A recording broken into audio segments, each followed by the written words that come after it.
Get your toidles at BigBadToyStore at the link in the description. Dragon Ball, horror, kaiju, and more. Steven's Toy Reviews. Hey there, collectors, it's going to be Steven here, and welcome to another SH MonsterArts review, where we're going to be taking a look at the brand spanking new SH MonsterArts Gamera 2023 from the upcoming anime series on Netflix, Gamera Rebirth. So this is going to be the brand spanking shiny new Gamera figure, and oh boy, we have a lot of cool stuff to talk about, and this figure is going to possibly be figure of the year material for many collectors. So let's take a look to see why you should add it into your collection. What about that thumbnail? Stick around and find out, and let's talk about it in the review.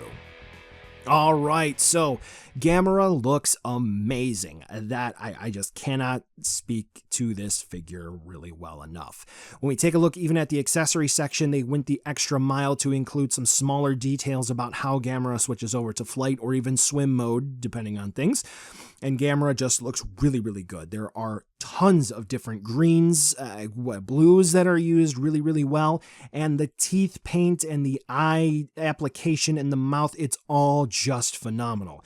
Those who actually worked on the source material not only supervised the transition because they worked off of Gamera's skeleton to bring it up to the final design to engineer the articulation, but they oversaw the project, and they even confirmed that this is something they had a seal of approval on after working on this Gamera design for a few years. I know I'm getting kind of short, sweet, and to the point here, and I'm only padding a little bit to get all of the content here in, but aside from some minimal quality control issues, which are to be expected from a mass-produced product, this is going to be a really nice-looking figure with all of the minor details that are included. Articulation for Gamera, I mean, all kidding aside, he's not a Ninja Turtle, so don't expect too much, though there are a couple areas I think could be improved a little bit. Let's go ahead and start with the jaw, which does not seem to be on a ball joint despite it looking like it. I think some of the recent non-Godzilla SH MonsterArts Godzilla proper seem to be on a hinge, which doesn't necessarily sit in place correctly. Like the recent Kyoto Decisive Battle, Gamera has a hinge, and then that sits back on a ball joint. I'm wondering if that might be the same case here. So I don't know, but you can get him to be a little slack-jawed, so he can look a little goofy, but nevertheless, it opens and closes, and it actually closes all the way, which is good. We do have a system of ball joints here in the neck, which I'm actually going to show you here in a minute because we are actually going to go over the accessories right after we talk about the articulation. So we can get Gamera to look up about that far, and he can look down about that far, which is cool. Of course, he can look left and right, which is good. He can more so point his head left and right like that. So fantastic range of movement. When it comes to the shoulders, they can be a little bit tight when attached onto the body. If you recall my unboxing video, this was the arm that popped off, but it stays in rather well unless you actually go to intentionally, let me show you here, pop his arm off like that. It's not a problem. That thing that you heard was me hitting my watch, so disregard that. Yes, so we do have a bicep swivel as well, which is tight here. That is actually the joint. So we get full movement there, and the arm at the shoulder joint, moving it around, moves down, up like that. We do have an elbow joint. I believe that's going to be like a usual ball joint system that the MonsterArts line uses, as you can see him moving around like that. In, back, up, down, and even diagonally. And then, of course, we do have your wrist joint, which is going to be on a ball joint, it looks like. Would you be surprised if I told you there's no ab crunch? Of course not. For the hips, we do have ball joints, but they're pretty limited to just kind of move forward and back. Rocking from side to side is possible, but, you know, he's a turtle. You know, we can get him to do it, but is it really effective? Can he stand on one foot? Let's actually try that out. I'm doing this for the first time. Well, I'll be. He fell a little bit there, but it's possible. Knee joint. It seems like it's going to be on a ball joint as well, because I was getting it to turn just a little bit. As you can see there, it wants to stay, but it does move in a hinge-like motion. We do have another joint at the cut here. It's a ball joint per usual for some of the joints that are multi-jointed like that. At least it seems to be for me. I have not disassembled Gamera yet, so I'm sure when an inevitable repaint comes out, which I'll talk about in a minute, I will probably do that. For the ankles, real tight on mine, but it is a ball joint. We have ankle rocker movement as well as forward and back. During my unboxing, and as you'll see as well, I talked about the tail. The tail movement is okay. We can obviously get it to go down, we can get it to go left, and we can get it to go right, no problem. But in terms of getting the tail up, that's pretty much it. Because of the way that the tail works, we do have this cut away here, but if we go to move the tail up, it does want to pop out, revealing how it is popped in, and that's at a ball joint. Unfortunately, where this is at, where you're going to want to move it, it does push against the bottom of the shell, and then it pops out. So for articulation, Gamera is good, I would say. I think he's rock solid for what they could have done for a turtle. I just think that maybe for the tail, he could have been done just a wee bit better. Now, with that being out of the way, let's go ahead and talk about those accessories. So I got the stuff sitting off to the side here. Let's go ahead and walk through it. So what you're going to need to do is pop all of the different limbs of Gamera off. And I already showed you kind of how to do that to begin with. So we do have our arms and we do have our legs. Now there has been a report of joints getting stuck in the body of Gamera. If you do have that issue, I went into a little bit of a lengthy detail in my unboxing on how to fix those issues. So check out my unboxing if you do have a problem with the joints. So according to the instructions, you're going to remove the joints and then you're going to remove the section of the plastron here, actually all of it. And then further of note, you're going to be able, and then this is what I promised you, to remove this section as well. So let me go ahead and show you what that is. You can remove this no problem, and you can see that it is a ball joint that plugs into a swivel hinge system that plugs into a ball joint that plugs into another ball joint, and so forth, okay? So then what do you do here with this? Do you just go ahead and plug it in directly there? No, but what you can do to make it easier for yourself is to do that, okay? So that's what they suggest to do to make it easier. Do you actually have to? With enough practice, probably not. But let me move the neck out of the way. There you go. Now, for the wings, if you will, or the flippers of Gamera, what you just do is, according to the instructions, how they fit like this is you just push and get them to stay in. Like so.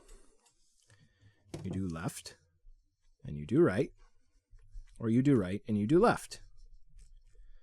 Just like that.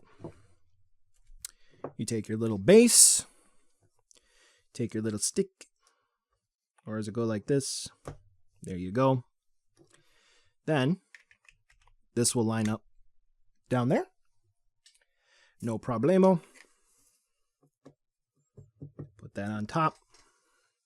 Again, make sure he fits. And abide by the tumble warning.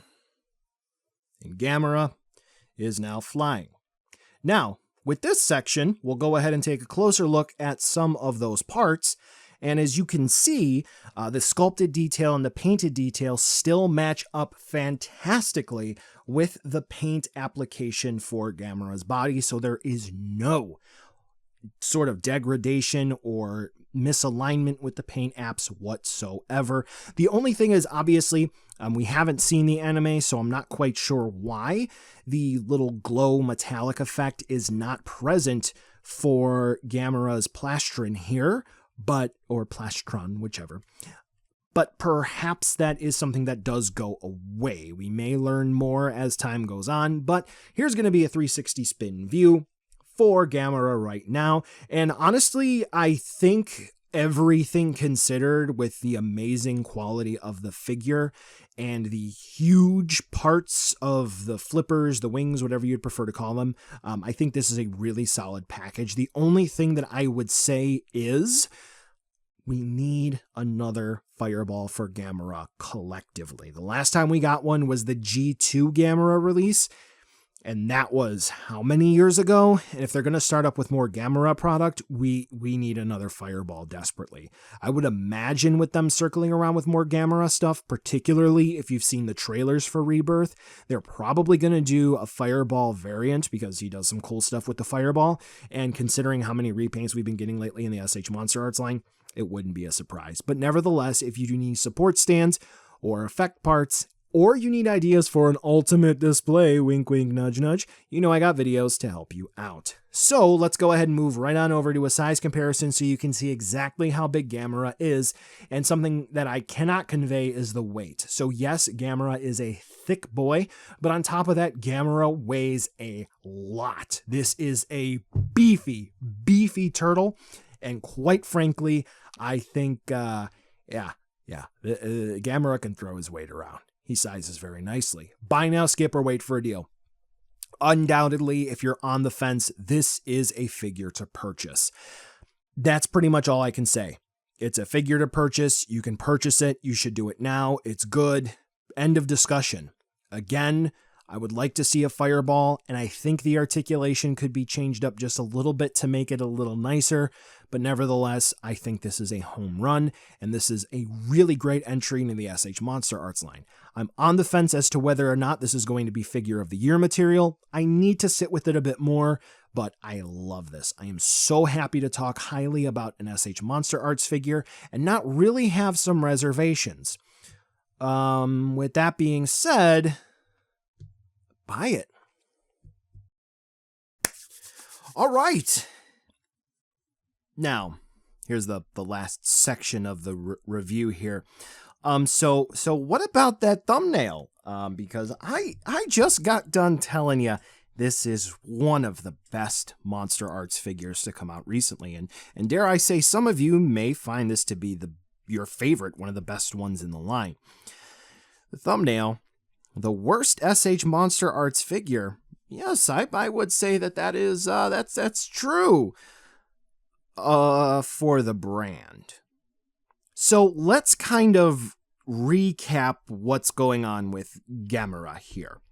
So we have a kaiju action figure, okay, that is coming up and released close to when the source material is, like the Monsterverse figures and Shin Godzilla, based off of CGI or a render or animation like Monsterverse, Shin Godzilla, Singular Point, that has the original creators or those who helped out with the design, like pretty much the majority of the line, but more so specifically hammering in Shin Godzilla.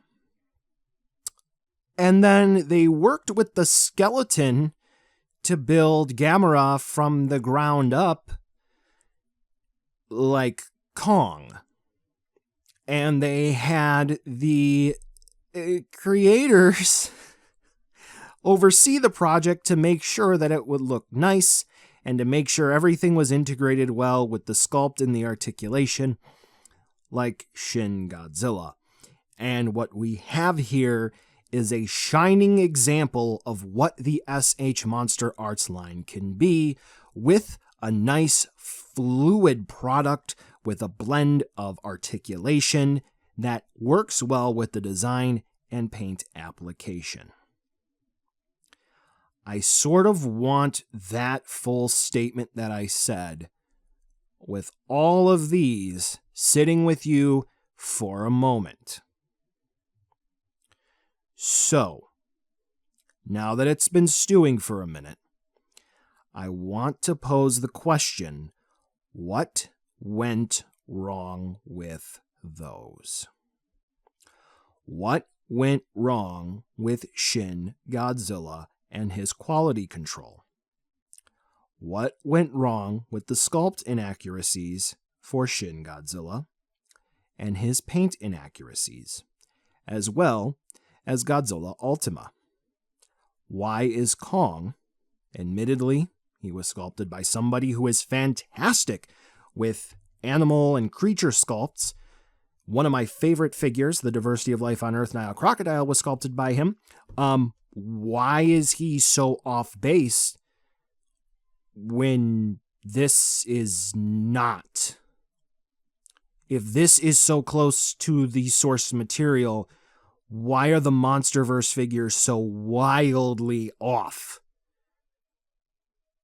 You mean to tell me what is effectively a B+ at best list kaiju is able to have such meticulously awesome paint applications down to the nice metallic blues on the plastron and the individually painted teeth with the eyes that are near perfect? This is better than the star child of the line? This is the crowning achievement compared to everything else that's been in the line so far? When it comes to the equivalent or thereof? And some of those other figures have been more affordable and have been repainted and repainted and repainted and repainted? Huh? And those haven't come with accessories? In some cases? So, I'm trying to think and trying to ponder. I'm very appreciative that this is good, because Gamera Chads were eating well. But how did this happen? What led to this? And what led to the other things? Like, did you just not care? And you can say you got a man complaining about toys. What I'm complaining about is if somebody's making $10 an hour and this is $130, I'm complaining that you're getting 13 hours of someone's labor. That's what I'm talking about here. Instead of that person, a man getting groceries or gas in the tank or a part of rent. So while this is good, it's not a good look. So retroactively, pretty much all of the reviews for some of those things, I know I kind of sound like I'm off. I'm not. It's just for dramatic effect. Retroactively, some of those other figures, we can knock them down a peg or 2 or 3. I'm not going to go back and redo those reviews because it doesn't make sense logistically to do them. You can kind of figure it out. I love Gamera. This is amazing. Buy this. But I don't know. I think this is a standard moving forward. I will hold all of the MonsterArts figures too. Uh-oh. Hey collectors, that's going to wrap up the video today. And as always, thanks for watching, commenting, sharing, subbing. It all helps. I always enjoy responding to comments, so be sure to drop one down below and I will respond if I can. I do have supporters on Patreon as well, and each review gets an end card to show who is supporting each month, so here are the end cards. Camera batteries, SD cards, even hard drives. It's not possible without that support, so thank you so much from the bottom of my heart. Here's the final end card, so this way you can click subscribe, check out another video, or even check out the social media outlets. You know you want to. Before we end today, as in the description, there may be paid ad space, affiliate links, or product samples that were sent out in this video, so please check out the STR ad disclosure. Thanks again for watching, and I'll catch ya in the next video.